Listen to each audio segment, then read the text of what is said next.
ಧಾರವಾಡ ಜಿಲ್ಲೆಗೆ ಹೋಗೋಣ. ಧಾರವಾಡ ಜಿಲ್ಲೆಯಲ್ಲೂ ಅಷ್ಟೇ ಒಂದೇ ದಿನ ಇಬ್ಬರ ಸಾವಾಗಿರೋದ್ರ ಡೀಟೇಲ್ ಸಿಗ್ತಾ ಇದೆ ನಮಗೆ.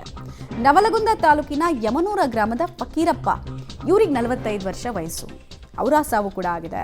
ನವಲಗುಂದದ ಸಿದ್ದಾಪುರ ಓಣಿಯ ಮುತ್ತಪ್ಪ ಪೂಜಾರ್, ಇವ್ರಿಗೂ ಕೂಡ 44 ವರ್ಷ ವಯಸ್ಸಾಗಿತ್ತು. ಆಲ್ಮೋಸ್ಟ್ ಸೇಮ್ ಅವರ ಸಾವು ಕೂಡ ಆಗಿದೆ. ಸೋಮವಾರ ರಾತ್ರಿ ಮಲಗಿದ್ದಲ್ಲೇ ಹೃದಯಾಘಾತದಿಂದ ಇಬ್ಬರ ಸಾವು ಕೂಡ ಸಂಭವಿಸಿರೋದು ಅತ್ಯಂತ ಆತಂಕಕಾರಿ, ಕಳವಳಕಾರಿ ಬೆಳವಣಿಗೆಗಳಿದೆ. ಇಷ್ಟೊಂದು ಕನಸುಗಳನ್ನು ಹೊತ್ಕೊಂಡಿದ್ರು. ನಾಳೆ ಕನಸುಗಳನ್ನೆಲ್ಲ ಯೋಚನೆ ಮಾಡ್ಕೊಂಡು ಮಲಗಿದ್ದವರು ಏಳಲೇ ಇಲ್ವಂತೆ.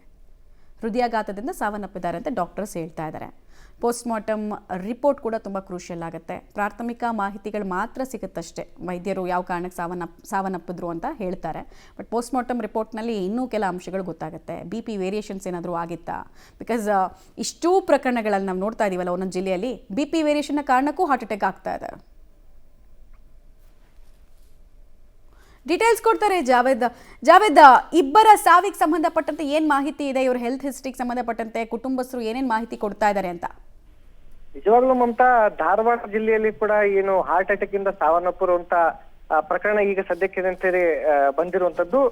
ಧಾರವಾಡ ಜಿಲ್ಲೆಯ ನವಲಗುಂದ ತಾಲೂಕಿನ ಏನು ಯಮನೂರ್ ಗ್ರಾಮ ಇದೆ, ಆ ಗ್ರಾಮದಲ್ಲಿರುವಂತ ಫಕೀರಪ್ಪ ಬಣಕಾರ್ ಅನ್ನುವಂಥವ್ರು ಸೋಮವಾರ ರಾತ್ರಿ ಏನಂತಿದ್ರೆ ಮಲಗಿರ್ತಾರೆ. ಮಲಗಿದಲ್ಲಿ ಏನಂತ ಹೇಳಿದ್ರೆ ಅವರು ಏನಂತ ಹೇಳಿದ್ರೆ ಹೃದಯಾಘಾತದಿಂದ ಸಾವನ್ನಪ್ಪಿರುವಂತ. ಅದರ ಜೊತೆಗೆ ನವಲಗುಂದ ಪಟ್ಟಣದ ಸಿದ್ದಾಪುರ ಓಣಿಯ ಮುತ್ತಪ್ಪ ಕೂಡ ಏನಂತ ಹೇಳಿದ್ರೆ ಸೋಮವಾರ ರಾತ್ರಿನೇ ಏನಂತ ಹೇಳಿದ್ರೆ ಅವ್ರಿಗೂ ಕೂಡ ಮಲಗಿರ್ತಾರೆ.